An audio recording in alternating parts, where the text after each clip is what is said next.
கலையரசன் பார்த்தீங்கன்னு வச்சுக்கோங்களேன், சைலன்ட்டா இருக்கிற மாரி இருக்கிறாரு. ஆனா வந்து எல்லாத்தையுமே அப்சர்வ் பண்ணிட்டு தான் இருக்காரு. நேத்து பார்த்தீங்கன்னா, சபரிய பத்தி ஒரு விஷயம் சொல்லியிருப்பாரு. அவரோட ஸ்ட்ராட்டஜி இதுதான். எல்லார் முன்னாடியுமே எப்ப பாரு என்னைய கூப்பிட்டு ஏதாவது ஒரு குறை சொல்லிக்கிட்டே இருக்கிறது. இத பண்ணு, அத பண்ணுன்னு சொல்லிட்டு என்னைய ஏதோ கைட் பண்ணிட்டே இருக்க மாரி வந்து சபரி காட்டிக்கிறாருன்னு சொல்லிட்டு ஒரு 4, 5 எக்ஸாம்பிள் குடுத்திருப்பாரு. ஷூ போட்டுட்டு கால தூக்கி நான் மேல வச்சுட்டு இருந்தேன். அப்படி வைக்காத இது தப்பு அப்படின்னு சொல்லிட்டு, கொஞ்ச நேரத்திலேயே பார்த்தீங்கன்னா, அவரும் ஷூவ போட்டு அதே தான் பண்ணிட்டு இருக்காரு. அண்ட் இப்ப நான் வாஷ்ரூம் போயிட்டு வந்தேன்னா, கைய வாஷ் பண்ணியா? அப்படின்னு கேட்கிறாரு.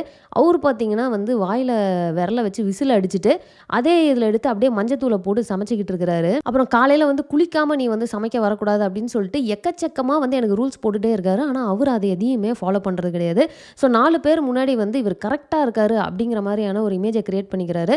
ஆல்சோ அந்த கிச்சன்ல பார்த்தீங்கன்னா, ரைஸ் அந்த மாரி வைக்கிற வேலைய மட்டும் பண்ண சொல்லிட்டு என்ன அங்கருந்து தொரத்திருவாரு. அவர் வந்து அவ்ளோ டெடிகேட்டடா வந்து ஒரு வேலைய பார்க்குறாரு அப்படின்றத வந்து எல்லார்கிட்டயும் காட்டிக்கணும். அண்ட் இதே தான் வந்து அந்த வாட்டர் டாஸ்க்லயும் பண்ணாரு. ஸோ எல்லார்ட்டயுமே வந்து அந்த ஒரு நல்ல பேர வாங்கணும் அப்படின்னு சொல்லிட்டு அவர் ரொம்ப ஃபேக்கா இருக்கிறாரு. இதான் அவரோட ஸ்ட்ராட்டஜி அப்படிங்கிற மாரி ஒரு பாயிண்ட்டா வந்து அவர் சொல்லிட்டு இருப்பாரு.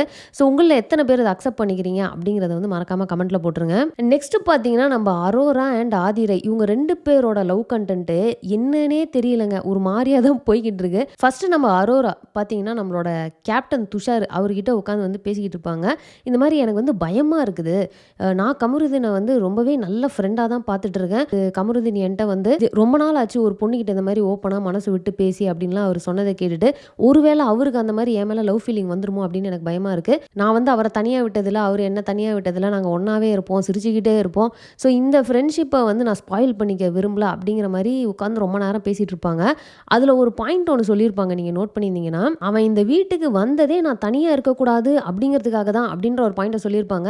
ஸோ இதுலயே ஓப்பனா தெரிஞ்சிச்சு. அதாவது 2 பேரும் பிக் பாஸ்க்கு வராங்க அப்படிங்கிறத வெளியவே அவங்க ஆல்ரெடி டிஸ்கஸ் பண்ணி ஒருத்தருக்கு தெரிஞ்சிருக்கு. தெரிஞ்சதுக்கு அப்புறம் தான் வந்தாங்கன்னு.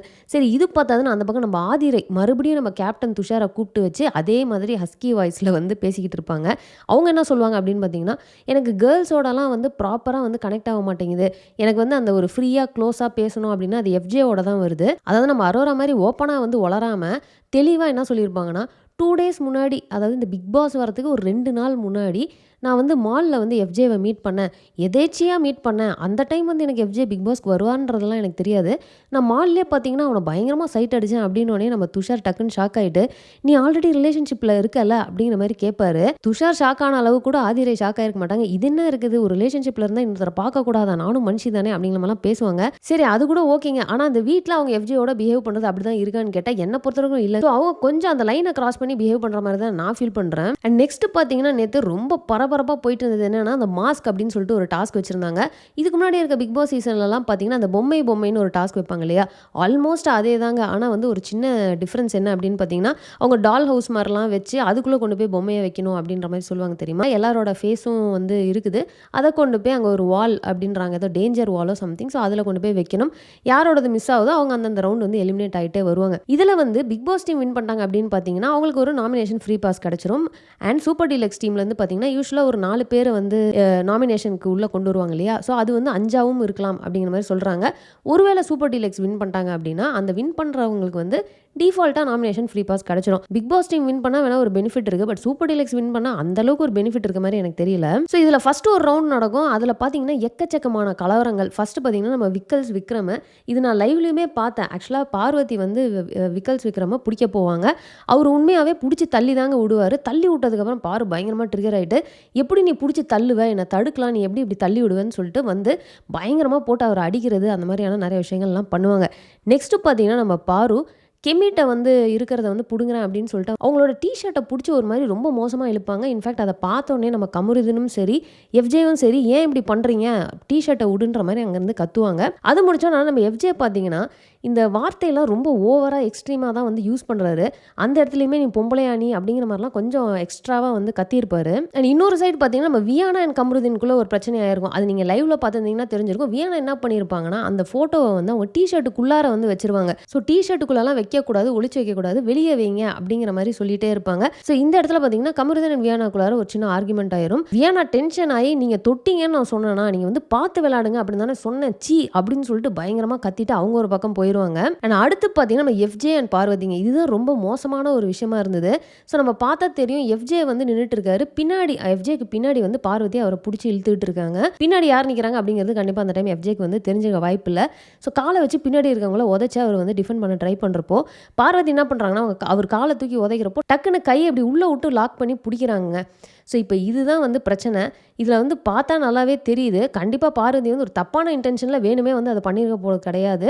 ஸோ அவங்க வந்து காலை பிடிச்சிட்டாங்க அப்படிங்கிறத எஃப்ஜே பார்த்தீங்கன்னா ரொம்ப ஓப்பனாக வந்து நீ இப்படி பண்ணணும்னு தான் பண்ணியா அப்படிங்கிற மாதிரி அவர் கேட்டதெல்லாமே பார்த்தீங்கன்னா திரும்பவும் அந்த ஒரு லைனை கிராஸ் பண்ணி பேசின மாதிரி இருந்தது.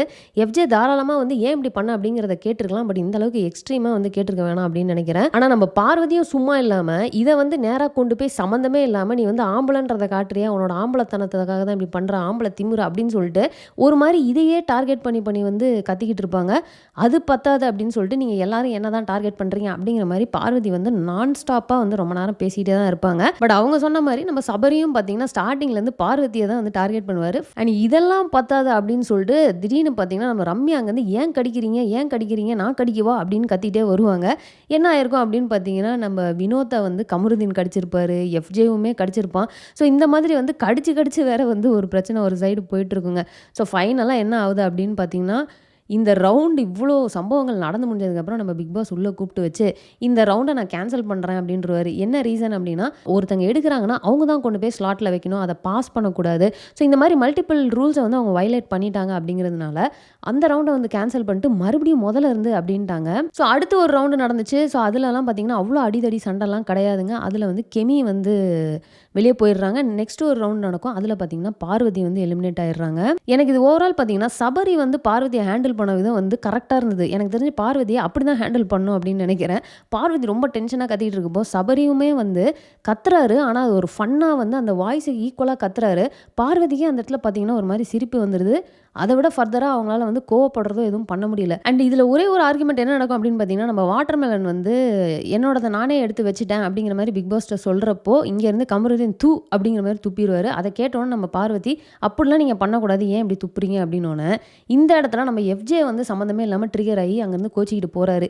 என்ன பாயிண்ட் சொல்கிறாரு அப்படின்னு கேட்டிங்கன்னா நான் ஒரு பிரச்சனையை பேசுகிறப்போ சம்மந்தமே இல்லாமல் ஏன் உள்ளே வரீங்க அப்படின்னு என்ன கேட்குறாங்க, எல்லாருமே வந்து என்ன கேட்குறீங்கல்ல. ஸோ இப்போது வாட்டர்மெலனுக்கும் கமருதீனுக்கும் பிரச்சனை, இதுக்குள்ளே எதுக்கு பார்வதி வராங்க அப்படின்ற மாதிரி அவர் கோச்சிக்கிட்டு போயிட்டு அது வந்து ஒரு பெரிய இஷ்யூவாக இருக்கும்.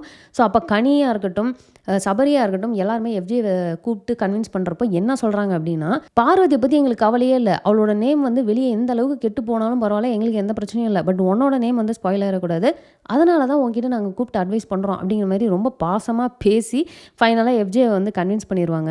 ஸோ இந்த மாதிரியெல்லாம் பிரச்சனைகள் நடக்கிறப்போ பார்த்தீங்கன்னா துஷார் வந்து அஸ் அ கேப்டனாக அவர் வந்து அவரோட பொறுப்பை வந்து கரெக்டாக பண்ணுற மாதிரியே ஃபீல் பண்ண முடியல. ஏன்னா அவரால் வந்து இந்த மாதிரியான சிச்சுவேஷன்ஸை ஹேண்டில் பண்ணவே முடிய மாட்டேங்குது. எஸ்பெஷலி பார்த்தீங்கன்னா நம்ம பார்வதியை வந்து அவரால் ஹேண்டிலே பண்ண முடியல. அவர் போய் பேசினாலே பார்த்தீங்கன்னா பார்வதி வந்து நான் ஸ்டாப்பாக பேசி அவர் ஆஃப் பண்ணிடுறாங்க. அவருக்கு அதுக்கு எப்படி ரெஸ்பாண்ட் பண்ணுறதுன்னு தெரியாமல் சைலண்டாகவே நிற்கிற மாதிரி தான் இருக்குது. அது மட்டும் இல்லாமல் நிறைய இடங்களில் வந்து ஒரு கேப்டன் அப்படின்னு சொல்லிட்டு அவர் அந்த இடத்துல ஸ்ட்ராங்காக நின்ன மாதிரி எனக்கு தெரியல. ஸோ நீங்கள் என்ன ஃபீல் பண்ணுறீங்க அப்படின்றத கமெண்ட்டில் போட்டுருங்க.